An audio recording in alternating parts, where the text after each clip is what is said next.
Isang magandang umaga ho mga kabalen. Araw ho ng Lunes ngayon, July 7, 2025. 7/7/2025. Kayo ba'y nag-add to cart na? Ayan, yung mga naghihintay ng 7/7.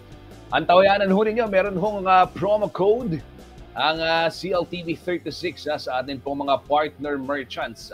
At mamaya ibabahagi namin yan sa inyo. Para naman sa gayon, masaya ang inyong unang araw ng linggo, ang inyong 7/7, okay? Magandang umaga po. Ako po ang new lingkod, Justin Dizon, isang maulan na Lunes sa inyong lahat. Ito po ang CLTV 36 News Stream. Mga balitang makatotohanan, balitang mapagkakatiwalaan at balitang may paggagamitan. Ito po ang hatid namin sa inyo. At syempre sa ating 1.8 million followers sa social media, sa Facebook, at yung libo-libo pang tagasunod natin sa ibang social networking sites, gaya na lamang ho sa TikTok, at syempre yung mga subscribers natin sa YouTube. Live po itong napapanood sa Facebook, gayon din sa YouTube.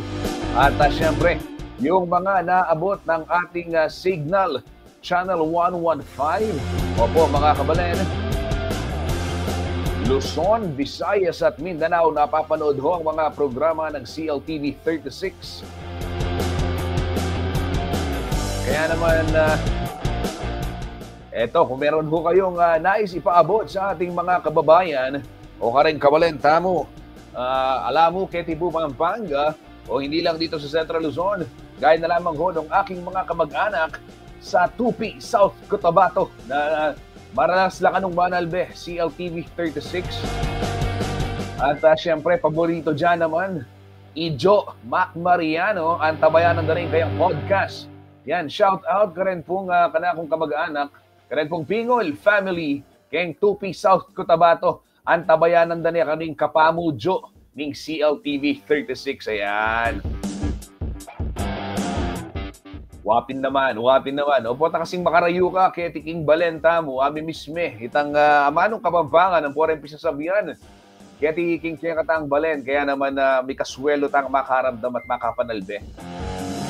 Yan ho, mga kumalen. At syempre, ito naman, tuloy-tuloy tayo sa ating pagbabalita. Marami ho tayong mga tinututukang development, mga kaganapan over the weekend. At for the meantime, silipin muna natin, traffic situation muna tayo.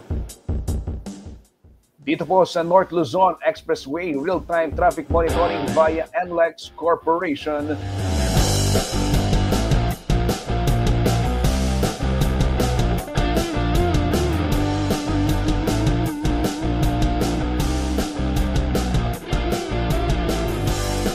Para ho sa mga babiyahe ngayong araw ng Lunes, yung mga nag-aaral sa iba't ibang pamantasan na sa Maynila, at syempre kung yung schedule mo, usually nung tao ka Pampanga, kayo mag-aaral ka Maynila, lalo na nung bayo-bayo ka pa, ka kumang schedule kitang maradon, ka kumang Monday morning ka kumang subject Monday morning, kumaka usually tang after lunch, o ka rin pong kaya katamong kabalen na magbiyay. Ito ho yung aasahan ninyo senaryo dyan sa may North Luzon Expressway, Balintawak Toll Plaza muna tayo, sa may upper row leftmost box.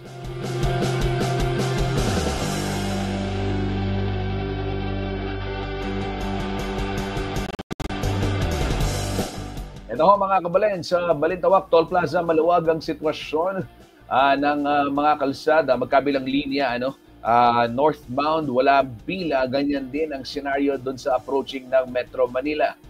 Sa may Mapulang Lupa, Valenzuela, ito ho yung nasa gitnang box, Yung northbound lane maluwag, pero yung southbound, kung kayo po ay patungo ng Metro Manila, asahan ninyo yung bahagyang pagbabagal ng usad o yung pagdami ho ng mga sasakyan, dyan sa area ng Mapulang Lupa.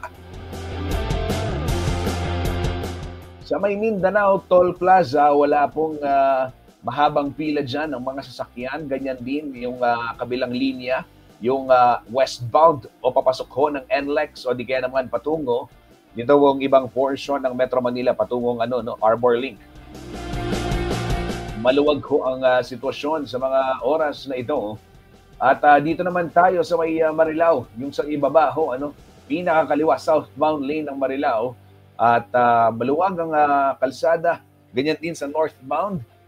Wala ring pila dyan ho sa may Bocaue Toll Plaza at dito ho sa syudad ng San Fernando magkabilang linya ay maluwag din ho ang sitwasyon sa mga oras na ito.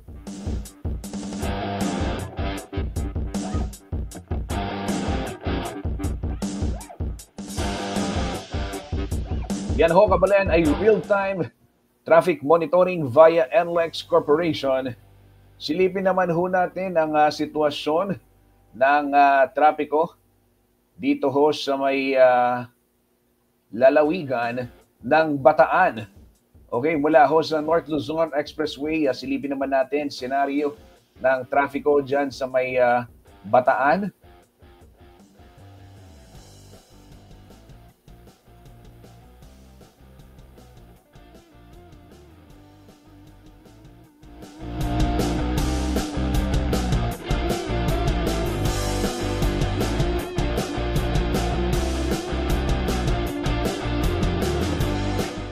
Real-time traffic situation via 1 Bataan. Ngayon noong 10:22 ng umaga, araw ng Lunes, July 7. Sitwasyon ng trapiko sa lalawigan ho ng Bataan.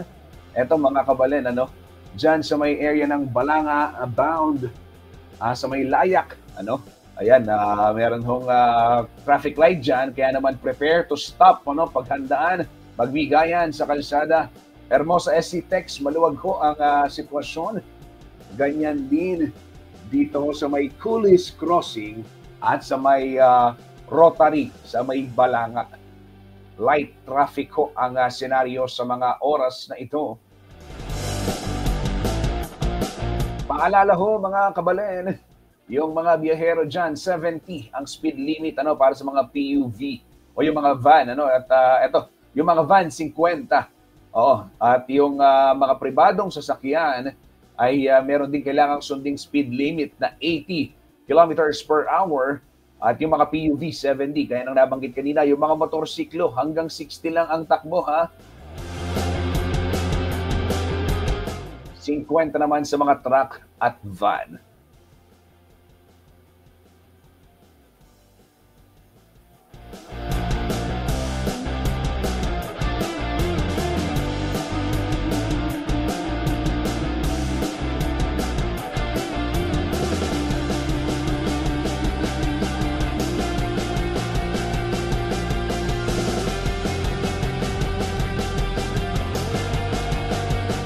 Ito naman ho, lagay muna ng trapiko sa may malaking bahagi ng syudad ng San Fernando, Pampanga. Traffic situation via si Posco. Ito ho mga kabalen, At silipin muna natin, light traffic sa iba't ibang bahagi. Liban na lamang sa aking babanggitin, light to moderate traffic po ang aasahan dyan sa may poblasyon area. Ayan, nawala. Kani pong Vichomico Vega Street, ang gana po kani pong Jose Bilingad, MacArthur Highway ang pong Bakabakle. Yan JBL ang pong Bakabakle, light to moderate traffic mo naman expect yan. The rest, light traffic po. Ang gana king Telabastagan, makanyan mo naman king boundary Mexico San Fernando, pong San Fernando Bacolod, light traffic din, So light to moderate traffic lang dyan sa may Makabakle. At dyan sa may JBL at sa may poblasyon area, dyan ho sa may Vichomico Vega Street.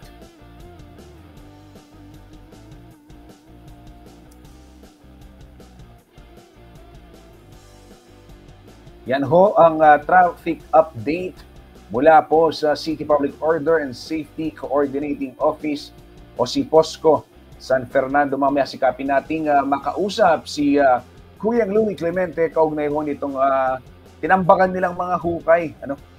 Dahil hindi pa tapos yung construction ng yung road rehab dyan sa may MacArthur Highway, particular na ho dyan sa may area ng Maimpis, dyan sa may syudad ho ng San Fernando, Pampanga. At tag-ulan na. Inabutan na ng tag-ulan. And target po July, makibalita tayo mamaya at sinisikap din nating makapanayam yung ating mga kaibigan mula ho sa DPWH. For the meantime, alamin muna natin yung magiging taya ng panahon. Pero bago yan, bigyang daan muna natin ng mga komento Nanonood si Gerson Basa. Ayan, maraming salamat Gerson Basa sa iyong walang sawang pagsuporta dito sa ating programang CLTV 36 News Stream.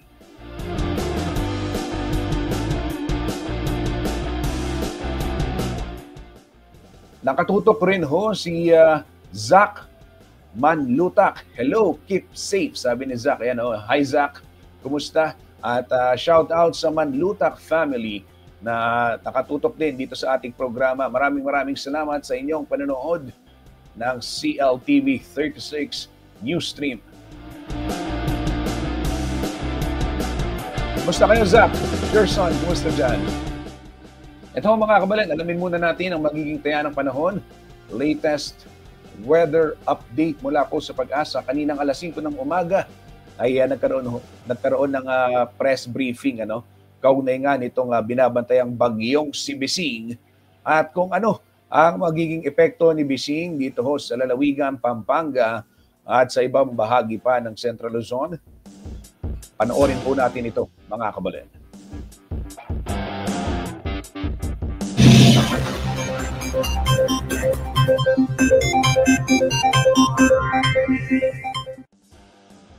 Magandang umaga mula sa Pag-asa Weather Forecasting Center. Ito ng ating update sa binabantayan nating bagyo sa loob ng ating Philippine Area of Responsibility.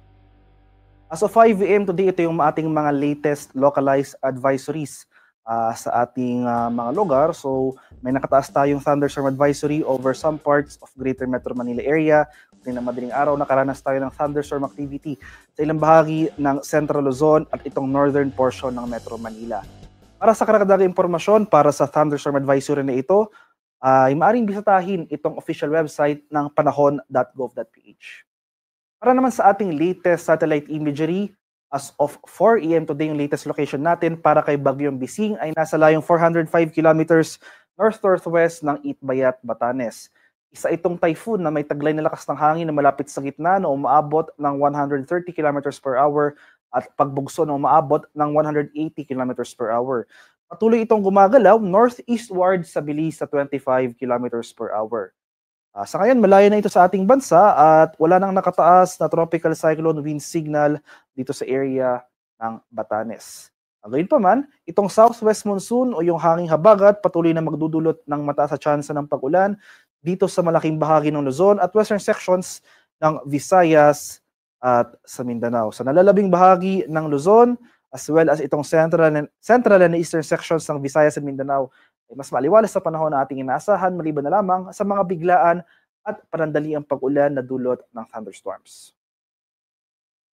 At ito naman yung ating latest track and intensity forecast para kay Bagyong Bising. So kahapon, 11 PM yesterday ay muling pumasok ng ating Philippine Area of Responsibility itong sentro ng mata ni Bagyong Bising. At kinalaunan, 11:50 PM yesterday ay naglandfall ito sa southwestern portion ng Taiwan. So sa kasalukuyan, binabaybay na ni Bising itong landmass ng Taiwan area. So within the next 24 hours, magpapatuloy yung generally pahilagang silangan or northeastward na paggalaw ni Bising. So patuloy nitong babaybayin ang landmass ng Taiwan. At mamayang umaga, after magpatuloy yung northeastward na paggalaw ni Bising, ay lalabas na ito ng ating Philippine Area of Responsibility. Particular na itong northern boundary ng PAR. Bukas naman, after magpatuloy yung northeastward na paggalaw ni Bising, magre-recurve naman ito northwestward at possible itong magkaroon ng pangalawang landfall dito sa landmass ng Eastern China. So beyond that, magpapatuloy yung paghina ni Bagyong Bising. Possible, isa na lamang itong low pressure area pagsapit ng Miyerkules habang binabaybay nito ang landmass ng mainland China. So sa ngayon, wala nang nakataas sa tropical cyclone wind signal dahil malayo na ito sa ating bansa. So naglift na tayo ng wind signal number 1 over Batanes as of 5 AM today. At in terms naman of heavy rainfall ay mga malalakas na pag-ulan na posible nating maranasan ngayong araw. So wala nang hindi na magdudulot si Bising ng mga pag-ulan sa extreme northern Luzon, pero dahil sa pag-iral ng southwest monsoon o hanging habagat, makakaranas pa rin tayo ng 50 to 100 millimeters sa pag-ulan sa western section ng Luzon. So dito sa Ilocos Norte, Ilocos Sur, La Union, Pangasinan, makakaranas tayo ngayon dyan ng mga malalakas na pag-ulan. So, pagsapit naman bukas, unti-unti na mababawasan yung mga areas na makakaranas ng pag-ulan, ng mga malalakas sa pag-ulan. Pero gayon pa man, posible pa rin itong mga 50 to 100 millimeters of rainfall over Ilocos Norte. Kaya dito sa Ilocos region in particular, patuloy po tayong maging handa at alerto sa mga banta ng pagbaha at pagguho ng lupa, lalong-lalo na kung tuloy-tuloy ang pag-ulan na ating mararanasan.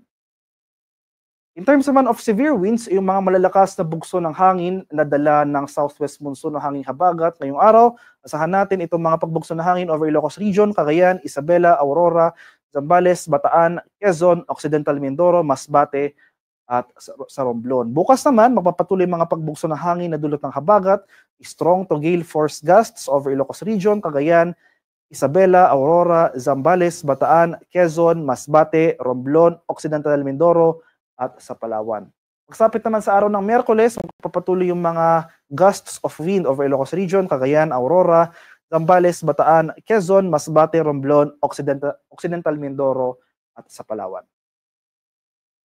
At para naman sa magiging lagay ng ating panahon ngayong araw dito sa Luzon, so muli itong area ng Ilocos Region, Cordillera Administrative Region, Cagayan Valley, buong Central Luzon, dito sa Metro Manila, Calabarzon at Mimaropa ngayong araw, saan nga natin itong mga kaulapan at mga kalat-kalat na pag-ulan, pakulog at pakilat. So, patuloy po tayong maging handa sa mga flooding at landslide, especially nga itong areas ng Ilocos Region, Zambales at Bataan.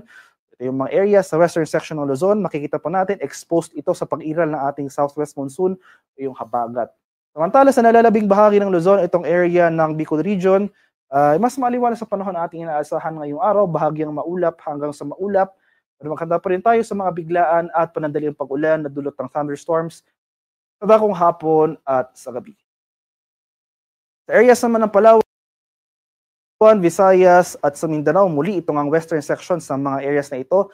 Dito sa Palawan, Western Visayas, Negros Island Region, Zamboanga Peninsula at Bar, maghanda pa rin tayo sa maulang panahon ngayong araw. Kaya maghanda rin tayo sa mga flooding at landslides over these areas, lalong-lalo na kung tuloy-tuloy ang pag-ulan na ating mararanasan. Nalalabing bahagi ng Visayas at sa Mindanao, dito sa Central and Eastern Visayas, at itong area ng Northern Mindanao, Caraga, Socsargen at Davao Region, ay maaliwanag sa panahon na rin na ating inaasahan, partly cloudy to cloudy skies, at may tsansa pa rin ng mga panandaliang pag-ulan na dulot ng thunderstorms. Kadalasan nangyayari yung mga malalakas at panandaliang pag-ulan na ito sa dakong hapon hanggang sa gabi. Sa kalagayan naman ating karagatan, as of 5 AM today ay nag-issue na tayo ng final gale warning dito sa seaboards ng extreme northern Luzon. So, nangangahulugan ay sa mga susunod na oras ay bababa na or unti-unti na bababa yung mga pag-alon over these areas gawa ng paglayo ni Bagyong Bising sa ating bansa. Gayunpaman, iba yung pag-ingat pa rin sa ating mga kababayan na maglalayag dito sa seaboards ng northern Luzon dahil posible pa rin tayo makaranas dyan ng katamtaman hanggang sa maalong karagatan. Haring araw sa Kamunilaan ay sisikat ng 5:32 ng umaga, lulubog naman mamaya sa ganap na 6:30 ng hapon. Para sa karagdagang impormasyon tungkol sa ulat panahon, lalong-lalo sa ating mga rainfall advisories, thunderstorm advisories at heavy rainfall warnings, ay maaring i-follow kami sa aming social media accounts at DUST_Pag-asa. Mag-subscribe na rin kayo sa aming YouTube channel sa DUST Pag-asa Weather Report at palagi bisitahin ang aming official website sa pag-asa.dust.gov.ph at panahon.gov.ph. At yan naman po ang latest mula dito sa Pag-asa Weather Forecasting Center. Magandang umaga sa ating lahat. Ako po si Dan Villamilo Goulat.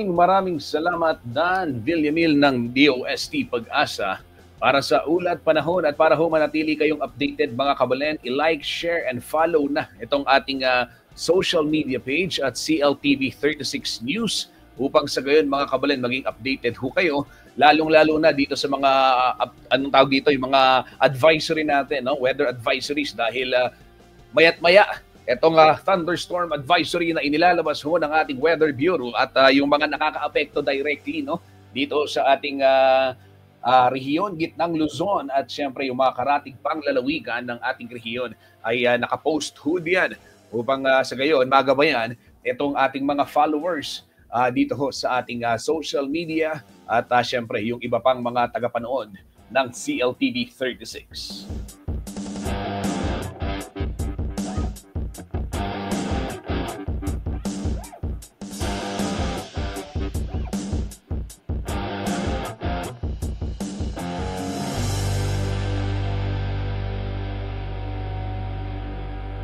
Kabalen, puntahan naman ho natin ang mga headlines ngayon pong araw ng Lunes. Una na riyan, ito pong balita sa may Clark, Pampanga, kung saan naabot ho sa higit 700,000 na halaga ng high-grade marijuana o yung tinatawag na kush ang nasabat ng mga operatiba. Ito ho, mga kabalen, ay isang smuggling attempt na naman ang nabisto ho ng mga otoridad na nagresulta nga sa pagkakakumpiska ng kush o yung high-grade marijuana na nagkakalaga po ng mahigit 700,000 pesos. At nangyari po yung operasyon na yan 10:45 ng umaga noon pong July 3. Okay, ayon ho sa PIDEA ay nanggaling sa may Michigan, USA ang nasabing kargamento at ibiniklara bilang hindi man daw kinonsil at ibiniklara bilang Sastay reading pillows for sitting in bed adult. Ayan. So dumating ho sa Clark noong June 30 at dumaan dun sa routine examination at kaya naman gayon na lamang na pisto nito hong ating mga otoridad etong nasa 472 na gramo ng kush na yung halaga nga ay 708,000 pesos. At dinala na ho sa laboratorio ng PIDEA Central Luzon ang nasabing illegal na droga para sa forensic examination at confirmation.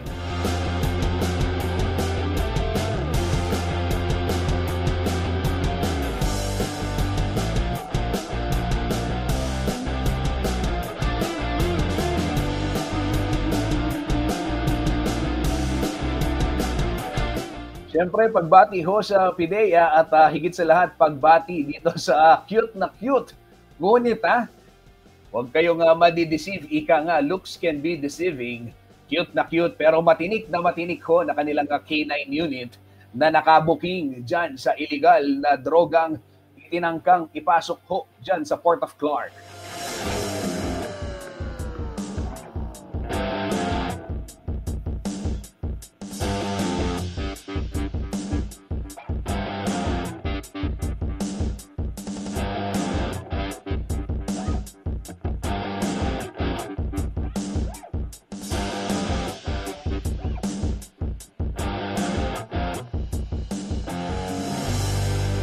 Ito ho mga kamalen, tumungo naman tayo sa ibang balita.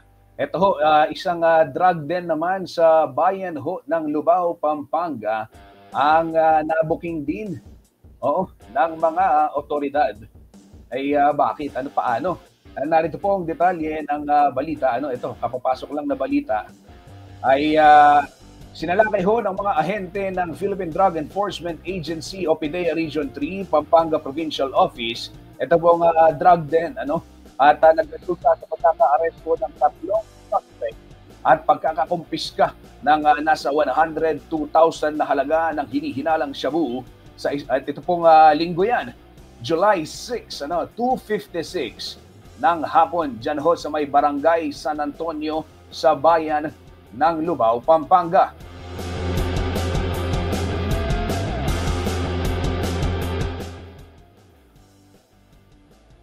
At kinilala ho ang mga suspect na sina alias Dante, isang lalaking 41 years old, alias Tonton, lalaki 31 years old, at alias Jepoy, isang lalaki 38 years old. Nakuha po mula sa kanila ang 4 na plastic transparent sachet na naglalaman ng nasa 15 gramo ng hinihinalang shabu na may halaga pong higit 100,000 pesos, iba't ibang drug paraphernalia at yung buy bust money. At ayon ho sa PIDEA, May 2025 ay under surveillance na po itong tatlong individual. Kaya naman ganun na lamang ang pagkakasa nila ng nasabing operasyon. Sasambahan po ang tatlong suspect ng paglabag sa Comprehensive Dangerous Drugs Act of 2002 o yung RA 9165.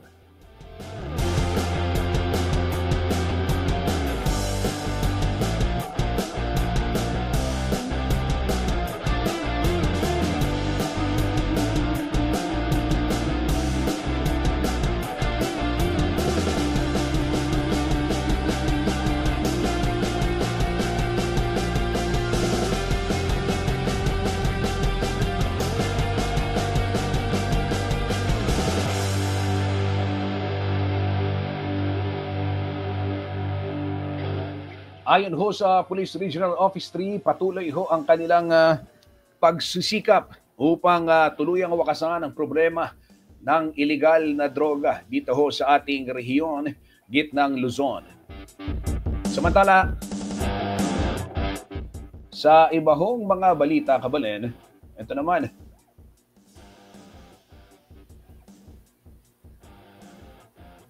isang malungkot na balita sa Angeles City. At nakikiramay ho ang CLTV 36 News sa pamilya ho ni Chini Rosette Tiglao. Ito hong 25 years old na nail and lash artist na natagpo ang patay sa loob ng kanilang tahanan o sa kanyang tahanan sa may barangay Lourdes Sur East. At nag-alok na po ng 50,000 pesos na pabuya si Congressman Carmelo Pogi Lasatin para ho sa ikahahanap o sino mang makapagbibigay ng impormasyon ukol ho sa kinaroroonan ng suspect.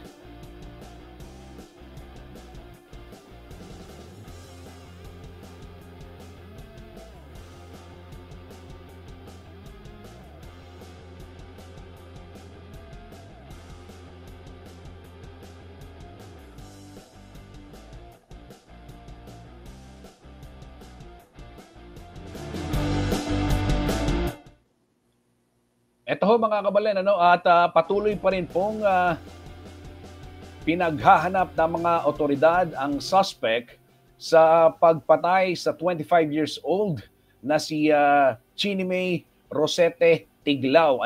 Nag-alok na nga ho ng 50,000 pesos na pabuya si Pampanga 1st District Representative Carmelo Pogi Lasatin Jr. para sa sino mang makapagbibigay ng impormasyon ukol po sa pumaslang kay Tiglao. Batay ho sa Facebook post ni Congressman Pogi, natagpuan ang bangkay ng lash and nail technician sa loob ng kanyang bahay sa barangay Lourdes Sur East, Biyernes, July 4. Samantala, ipinag-utos na ho ni Mayor Carmelo John Lasatin II sa Angeles City Police Office na tutukan ang kaso upang mabilis na makamit ang hustisya para sa biktima at sa kanyang mga naulilang mahal sa buhay. At ito po yung parehong kinundina ng magkapatid na Lasatin ang brutal na pamamaslang at sinabing walang lugar sa Angeles City ang mga katulad na krimen.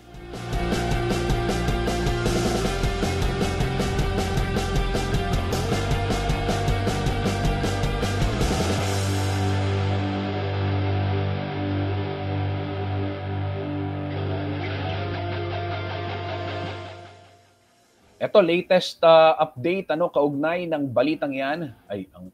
Wait lang, lumaki. Ito. Okay, ito ho, ayon ho kay Police Captain Lolarga, ang Public Information Officer ng Angeles City Police Office, may nakita raw sa CCTV na lalaking pumasok pero hindi pa identified kung sino siya. Yan ho ang latest, kaugnay ho nitong kaso ng pamamaslang kay Chinimay Tiglao, isa hong kaibigan ng marami, isa pong nail technician, isang asawa at isang ina na residente po ng barangay Lourdes Sur East, Angeles City.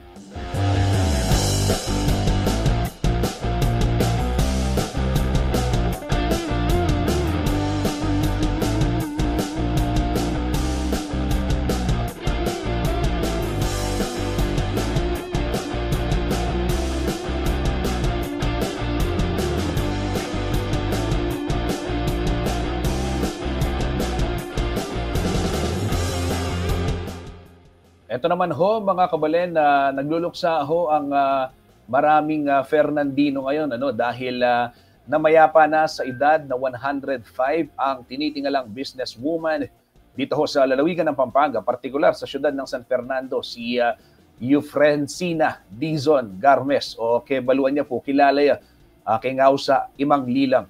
Si Imang Lilang po ang katuwang ng asawa niyang si Peter sa pagtatag ng Garmes Dizon Supermarket noong 1971. Ito pong nitong 2024 lamang nang kilalanin po ng Sangguniang Panlalawigan si Imang Lilang para ho sa kanyang tapat na paglilingkod at pagsiservisyo sa mga Kapampangan. Kasi po yung Garmes Dizon ngayon supermarket. Karen pong tao San Fernando, I'm sure balo yan. Nung talagang tao ko po San Fernando, dito pong magtindang sari-sari store, makanyan, dito ang ating tindahan, mini-mart, kenla po manyali, uling asnang kamuran. At yan po yung maging bala mo CSR na naman po ng Imang Lilang, itang yan napakakamal-kamaling karelang tinda, uling balo na, rin kayang parokyano, manintunan la naman, enoman mo reta mong mga kwaltang manyali. Ne? So, makirami po yung CLTV 36 keng pamilya Dizon Garbes, keng pamilya Garbes, karen pong likuan ng Imang Lilang at gaganakan tayo po ing kayang Maragula Ambag, keti po king kay katamong syudad San Fernando, king kay katamo pong Labuad, Kapampangan. At ito po ay nakaburol ho si Apo Lilang diyan sa may Remedios Chapel ng Good Shepherd. At mamaya pong 2 p.m. ang kanyang libing. Sa mga nais magpadala ng mga bulaklak, nauna na po ng inanunsyo to ng CLTV. Ayon ho sa kanyang pamilya, imbes na bulaklak, ay pwedeng mag-donate na lamang ho sa Mother of Good Counsel Seminary. Ito ho yung kanila pong hiling. So muli, pakikiramay ho sa pamilya Garbes at sa mga Fernandino dahil ito pong pagkawala ni Imang Lilang ay isa pong pagkawala rin ng ating komunidad, gaya nga ho ng aking nabanggit. Dahil hindi lang basta negosyante, kung hindi isa pong tunay na kabalen na nagmalasakit din para sa kanya hong mga kababayan, si Imang Lilang Garbes.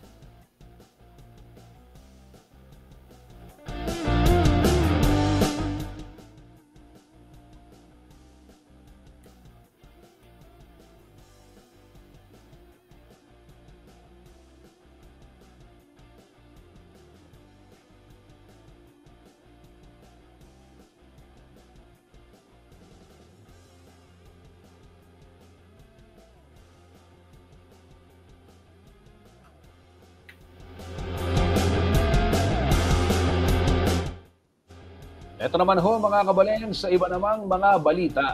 Oo, ay marami hong nagulat dahil umaga ho nitong Biyernes, July 4 nang matagpo ang halos naubos itong kable ng kuryente dyan ho sa may lumang simbahan ng Santa Lucia Parish Church, City of San Fernando, Pampanga.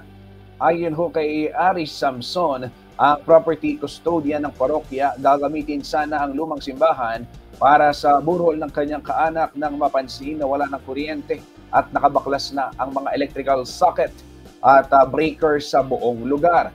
Dagdag niya, kung ibibenta ang mga kable na nakuha mula rito, hindi umano nito matutumbasan ang laki ng pinsalang idinulot ng mga magnanakaw, lalo na't pera mismo ng mga taga Santa Lucia ang ginagamit para sa mga gastusin ng simbahan. Agad naman pong inireport ang insidente sa barangay at nagsagawa na umano ng kaukulang investigasyon para matukoy ang mga suspect.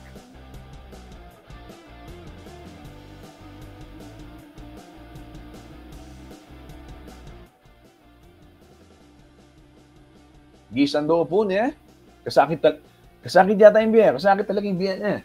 Diyos go. Pati pisambane, danergo, pelang pasan.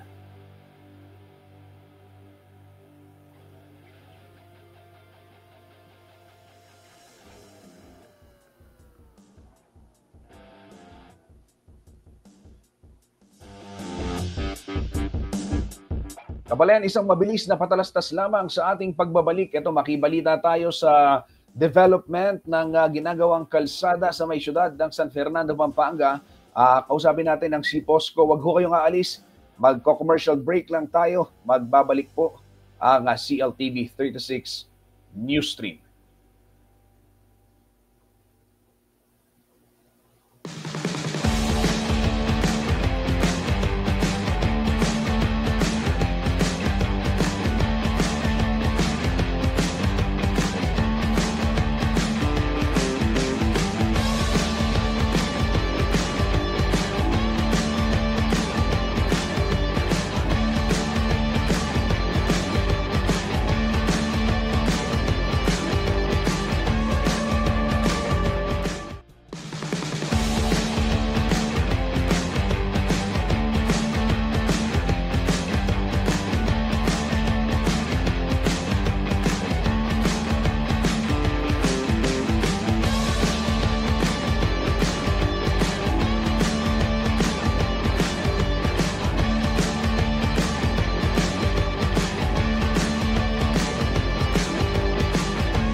Nagbabalik po ang CLTV 36 News Stream.